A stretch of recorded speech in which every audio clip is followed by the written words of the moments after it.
พอได้เอาสาวแก่เป็นแฟนนี่โอ้สุดยอดเลยน้องก็สิได้เอาไว้อยู่ในเฮือนเลยเฮ็ดหยังเฮาก็ต้องเฮียนเอาผัวเฮาก็ต้องเฮียนนี่เฮ็ดไห้เฮ็ดสวนดำนาอีกบางคนบ่มีนาเวลาเอาผัวมีนาเอ้ยข่อยดำนาบ่เป็นได้ เริ่มดำนาข่อยมีแต่ไทยซอยอาย อืม แต่ว่าคันอาย เจ้าไทยนาเป็น ไทยถูก เดี๋ยวนี้ได้ โดย เจ้าไทยเจ้าขาดได้เบิด ได้บางคนก็บ่เป็นได้ แม่นบ่เป็นมันยากคันเจ้าสิเลือกผัวเจ้าสิเอาผัวคนที่มีหน้าและ โดย ผัวบ่ได้เมื่อยก็คือเจ้าก็มาไทยแทนเด้ โดย กลางเว้นกับไทยหน้ากลางคืนเจ้าก็ไทยหน้า ว่าเจ้าได้ผัวเฒ่าได้บัดนี้ผัวเฒ่าเฮ็ดเวียกบ่ได้เจ้าก็ไทยเอง โดย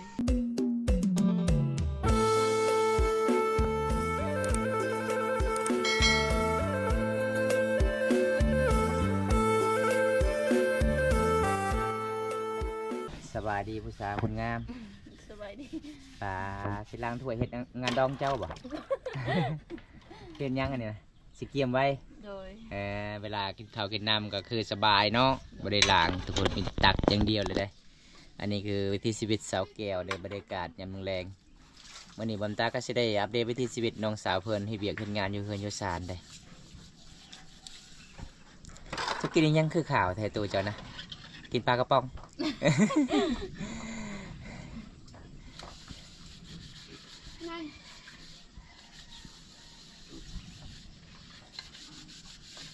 เวลาน้ำมดก็ต้องไปตักอยู่น้ำบาดาลแล้วเนาะเฮือนน้องบ่มีน้ำเลยเขาเจ้าก็สิมาเจาะทุกคนโอ้มื้อนี้ฝนตกฟ้าห้องดังขนาดเลยทุกคนเลย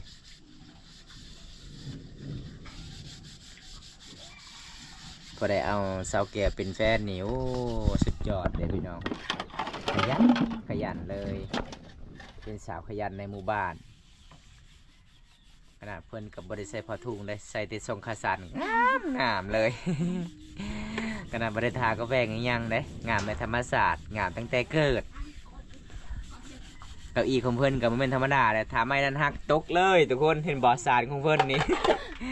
สารของเพิ่นจะเป็นทรงสันบ้านเฮาก็คือบ้านเฮาเราทุกคนดำรงชีวิตแบบง่ายๆอยู่ง่ายกินสบายมีหยังก็กินผักกินน้ำไม้กินแบบธรรมศาสตร์เลยอาหารในเมืองกับอาหารบ้านเฮาตัวใดแซ่บกว่าสักแก้ว เสิร์ฟกว่าอาหารบ้านเฮา อาหารบ้านเฮาเนาะ โดย มีวิตามินเนาะขันเฮากินอาหารอยู่ในเมืองเฮาบ่เคยกินเฮาอยู่ไปโดนเป็นบวมเลยเด้ กินแต่น้ำมันแบบบ้านเฮาบ่มักกินน้ำมันเด้เพื่อนเสาแก้วนี่น่าจะข่อยเห็นน่าจะมีอาหารหอยตลอดได้เพิ่นเห็นหนาจับหอยตลอด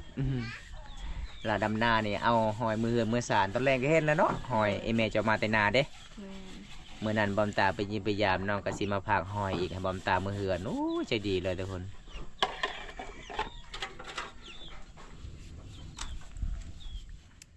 พอใดอยากไปเบิ้งวิถีชีวิตสาวลาวเผามังกรมาบันเสาแก้วใดเด้อทุกคนมาเบิ้งตัวจริงเลยอันนี้คือกองสดเด้อบ่แม่นกองแต่งเลยพี่น้องกองไม่สดๆเลยอัปเดตวิถีชีวิตน้องสาวเพิ่นเอ้าผู้ใดอีกตดทางหลังนะ ข่อยหน้าสิยานสารเจ้าฮักเสาแก้วเอ้ย เหยียบดี ฮักนี่ก็คือข่อยลงต้มเลยดำหน้าเลย ดำหน้าอยู่เฮือนเจ้าเลย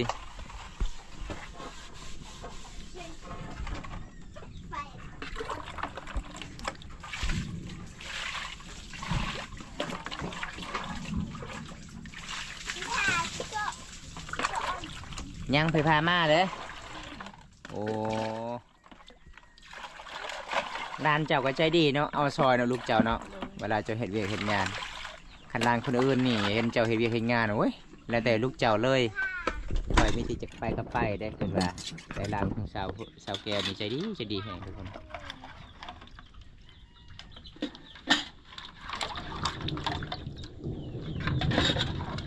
คันเจ้าสิเข้าในเมืองเจ้านุ่งสุดแบบนี้เจ้ากล้าบ่บ่กล้ายังให้ผู้บ่าวมักเขาบอกนี่เด้อสาวแก้วคนงามเด้อจะบอก เอ้าคนในเมืองก็คือแบบนี้เด้สาวแก้วก็เจ้านุ่งเด้มีแต่ทรงขาสั้นเด้บ้านเราเป็นทรงขายาวกะบ่ แม่น อันอยู่เฮือนอยู่ศาลกาเนาะ โดย อืม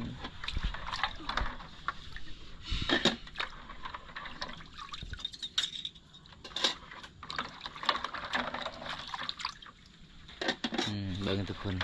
ผูกของเพิ่นนี่ก็พอได้บ่เคยหาบเลยเห็นบ่ขาก็ประมาณ30กว่าโลรวมทั้งหมดประมาณ50-60โลทุกคนเลยน้องเคยหาบ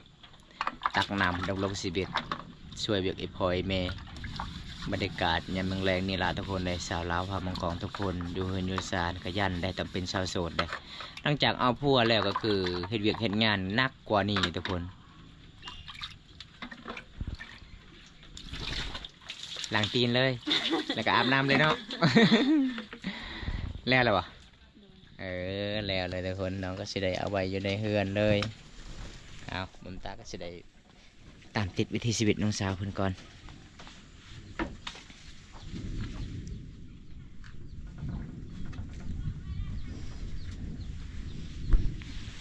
จากนาทีแล้วจะนึ่งเขาวนะ เลย10 นาที 10 นาทีแล้ว เลย จากนาทีชิงฉุก38 ชั่วโมง บางคนก็บางคนก็บ่ฮู้เลยเขาว่าจากนาทีฉุกเขาเจ้าสาวหอมว่า1 นาทีป้า1 นาที1 นาทีดังไฟกันกว่าแล้วเนาะ1 นาทีอันนี้ก็คือมันง่ายทุกคนคันดังตำแท้กับประมาณ30 กับ 40 นาทีมันสิสุกมันขึ้นกับหวดกับที่เฮามวยที่เฮานึ่งทุกคนเลยถ้า ฮ เฮา คอยฮอดชั่วโมงเด้ ฮอดชั่วโมงยากเนาะ แม่น มวยเจ้าแบบเขาเจ้าเฮ็ดมันหน้าแล้วก็ที่โพดคันเราเฮ็ดห่างๆบางๆนี่มันชุกไว้ ว่าเบะไปหมอลงแล้ว หมอลงแล้ว ยังหมอลงนะ หมอเจ้าเพแล้วเป็นปองเลย โดย หมอเป็นปองก็เลยเนื่องเขามันสิสุกษาทุกคนเลยบ่มีเงินอยากซื้อหมอ ใส่เหล็กอีก ใส่เหล็กอีก โดย ตะปูอีกมาจอดราคาเท่าไรก็เจ้าซื้อหมอซ้ำนี่หมอเขานึ่งเขานี่มีแต่หาเม็ดน้ำเนาะมีเนาะ หมอนี่ตอนเคยไปเฮ็ดเวียกอยู่สวรรค์ เจ้าซื้อนะ โดย ซื้อเท่าไรอยู่สวรรค์ 80 โอ้เดี๋ยวนี้น่าจะประมาณ100,000 ปลายแล้ว โดย หัว100,000 ปลายเลยทุกคนเวลาจะใส่โมงนี่เจ้าฮู้บอกจะนับเวลานะ โอ้แต่บ่ฮู้นาที โอ้โหนาทีจักโมงตอนนี้กันจะว่าฮู้นะ 4 โมง 4 โมง4 โมงเท่าไร4 โมงเอามองคอย8 โมงเลยได้ น้องว่าฮู้แต่โมงแต่นาทีบ่ฮู้ทุกคนเลยคำมันอยู่ในกลางมีแต่4 โมงเลยเนาะ โดย อยู่ครึ่งกับมีแต่4 โมงนั่นแหละเบา จัก4 โมงกายจัก4 โมงครึ่งจัก4 โมงตรงเอาจัก5 โมงย่างกับบ่4 โมงนั่นแหละ โดย สบายได้เมื่อนาจะเอาผัวเวลาจะออกหายออกสวนนี่ผัวถามจักโมงเฮ้ยยัง4 โมง สุดท้ายเบิ้ง6 โมง 7 โมงเพื่อสิได้กลับบ้าน ได้ลงโมงนะแบบว่า ตอนนั้นตอนคอยอยู่กับพัวคอยใส่โมงเล็ก พัวคอยถามว่าจักโมงแล้วบ่ฮู้ว่าฮอด5 โมงโอ้ยยัง4 โมงขันฮอดเดือนละ6 โมงเขาเปิดไฟเบิ้ล เปิดไฟฟ้าเบิด โดย มาเดือน พัวคอยว่าเป็นหยังเจ้าคือว่า ตอนคอยถามว่าจักโมงยัง4 โมงผัดเดี๋ยวนี้ฮอด6 โมงเฮาเมื่อ อ่า ลง บ่ฮู้ ห้าบ่ฮู้นาทีเนาะ โดย ขนาดฮู้นาทีใครส่วนหลายเขานับแต่ตัวเลขแต่มันเป็นเขาเจ้าขีดไว้ทุกคนเลยคันนาทีนี้นับยากมันคือมองมันเป็นตัวเลขง่ายเนาะ โดย ซื้อมาเท่าไรนี่คืองานแถมมองเจ้า เซน 100,000 โดย ภาษาไทยว่าจะได้มอง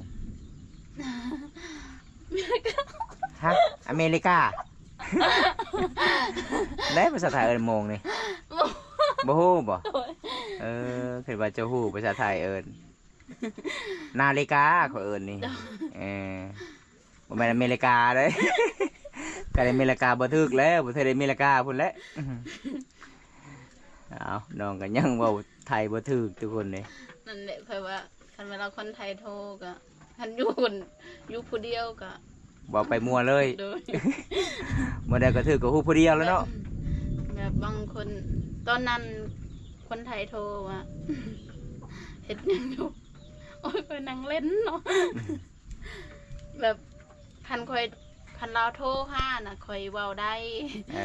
แบบคันลาวเสียงผัดคอยตอบงะ เออ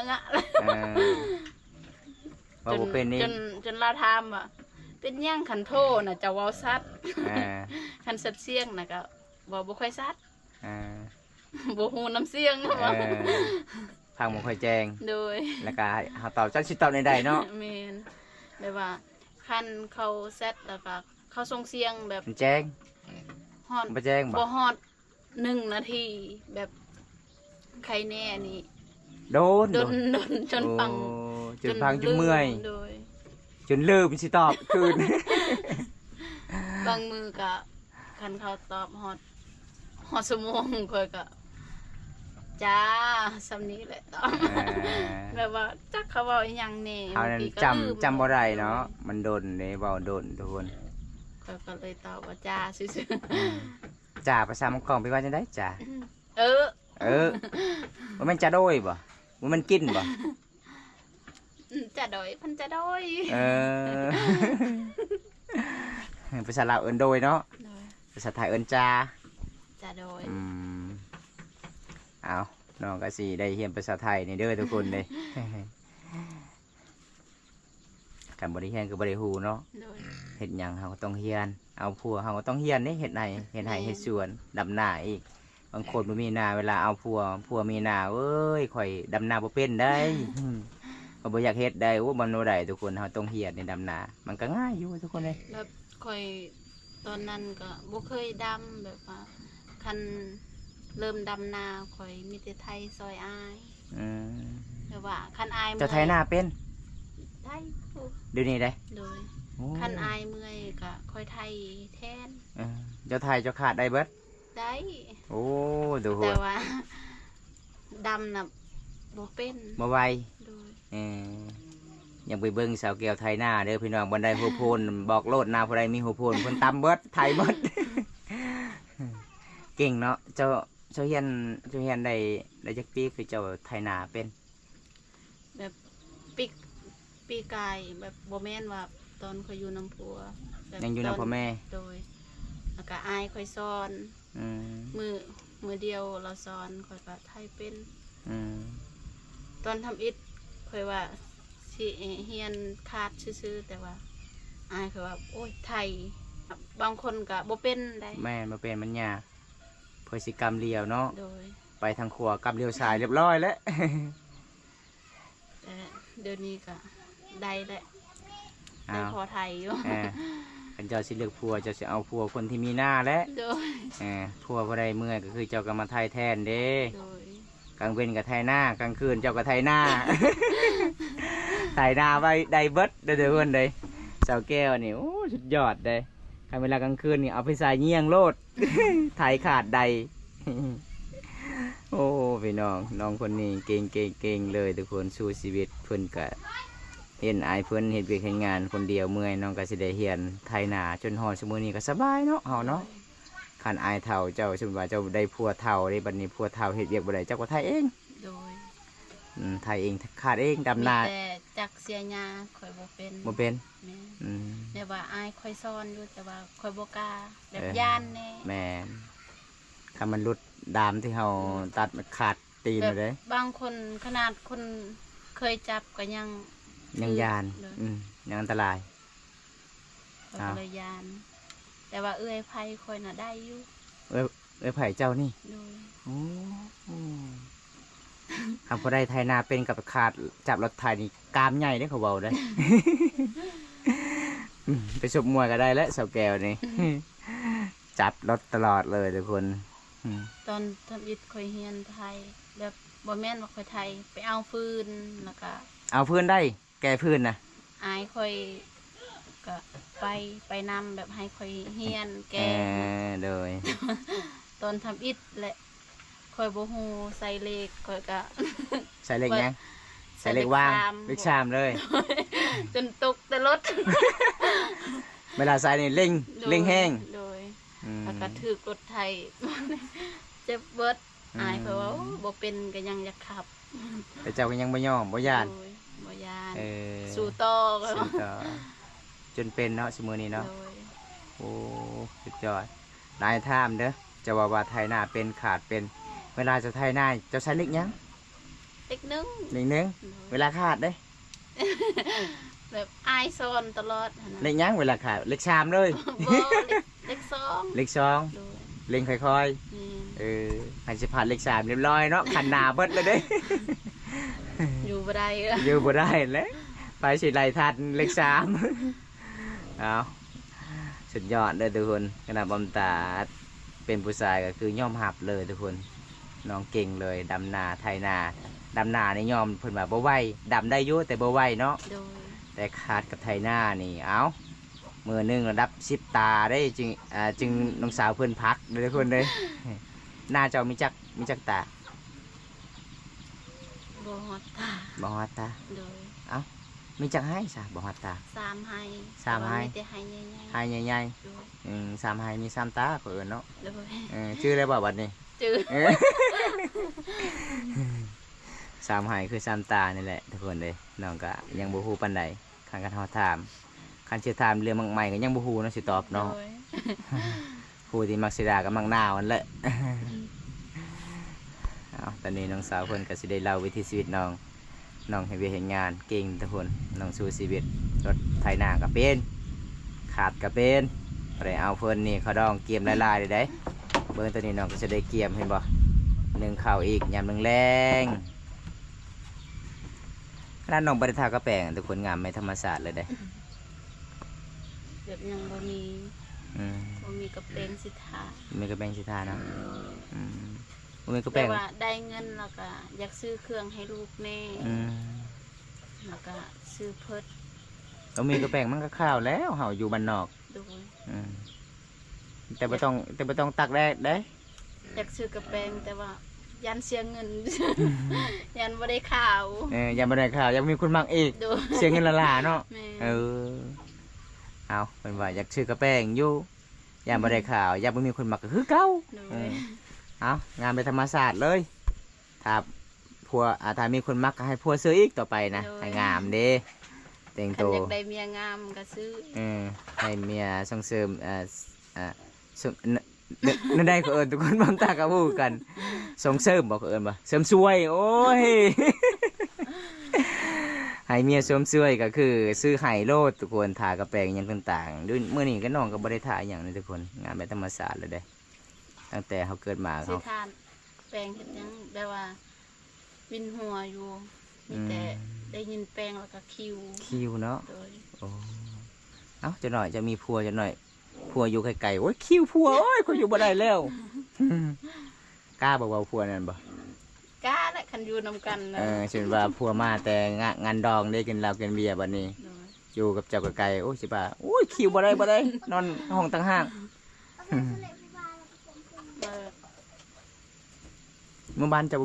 บ่มีห้องน้ำบ่ บ่มี เออ มีแต่ไป ไปป่า เอปลาโลด เออถ้ามีเพียงหยังก็แล่นเข้าป่าเลย โดคันว่าฝนตกนี่ ลำบาก จำเป็นละ เออ อดบ่ได้ เอาเราให้ได้ตัวนี้นะเอาทุกคนเลยลูกของเพื่อนก็จะได้ให้แล้วบอมตาก็จะได้อัปเดตวิถีชีวิตน้องยามแรงๆกับประมาณช่ำนี้ทุกคนเลยบอมตาก็จะได้กลับบ้านเนี่ยฝนตกเนาะยากเส้นทางทุกคนบ๊ายบายชีด้วยเซลแก้วบ๊ายบายก่อนจะได้กลับบ้านน้องสาวเพื่อนก็จะได้เอิ้นอีกทุกคนเลยศิลาน้องแล้วได้บอมตาก็จะได้ออกจากเรือนครัวแล้วน้องว่าอย่าเผาไปก่อนเด้อทุกคนน้องเพื่อนก็จะมีอิหยังมาฝากป้าไม่ยังอันนี่เซลแก้ว ส้ม ส้มมีหยัง ส้มปลา โอ้สิให้ไผให้ผู้บ่าวบ่ สิให้อาย โดย ใจดีแห้งเลยทุกคนเลยส้มปลาผู้ใดเห็ดเจ้าบ่ อาย อายเจ้าเนาะ โดย อายเจ้าบ่ให้บ่เจ้าให้ข่อยบ่เนาะ บ่ โอ้ แต่ว่า เอื้อยข่อยไปสอน เจ้าไปสอนเนาะ แล้วก็สิให้ไผอายข่อยก็บ่เคยให้ โอ้ใจดีแท้ทุกคน โดย เอาขอบใจหลายเด้อสแกวเด้อ โดย มื้อนี้เพิ่นให้เงินบำตาบ่เอาเพิ่นก็สิให้ส้มปลาเดี๋ยวบำตากินลองเบิ่งทุกคนเด้อ ถ้ากินแซ่บเดี๋ยวบำตาสิพาน้องไปเอาไปหาปลามื้อหน้าเนาะ โดย เอาอายกลับกันเด้อน้องเด้อ โดย บายบายบายบายเอาทุกคนเลยบอมตาก็รู้สึกดีใจหลายมีของมาฝากอีกพี่น้องแล้วก็น้องก็จะให้เงินประมาณ150,000บอมตาบ่เอาสงสารน้องน้องก็เอาของมาฝากอีกตัวนี้ทุกคนบอมตารู้สึกดีใจหลายบอมตาก็จะได้ปิดคลิปไว้สำนี้ก่อนทุกคนถ้าผู้ใดอยากได้แฟนใจดีก็คือมาหาเฮือนเสาแก้วได้ทุกคนน้องก็เป็นคนใจดี แล้วก็เป็นคนขยันเป็นคนน่าหักทุกคนแล้วก็มีของมาฝากสมป่าทุกคนมื้อนี้บำตาขอบใจหลายๆสาวแก้วที่เป็นห่วงอายเนี่ยการเดินทางมื้อนี้ทุกคนเอาจังได๋บำตาก็สิได้กลับบ้านแล้วพี่น้องพอได้รับชมคลิปนี้แล้วก็ฝากกดไลค์กดแชร์กดติดตามฝากเป็นกำลังใจบำตาอัปเดตวิถีชีวิตน้องสาวเพิ่นเป็นสาวบ้านช่องก็ประมาณช่วงนี้เด้อทุกคนตอนนี้เฮือนน้องยังบ่มีสังกะสีน้องว่าอยากเฮ็ดเฮือนครัวยังบ่มีเงินทุกคนเอาคลิปหน้าพบกันใหม่ขอกล่าวคำว่าสวัสดีครับผมไปกันเด้อบ๊ายบาย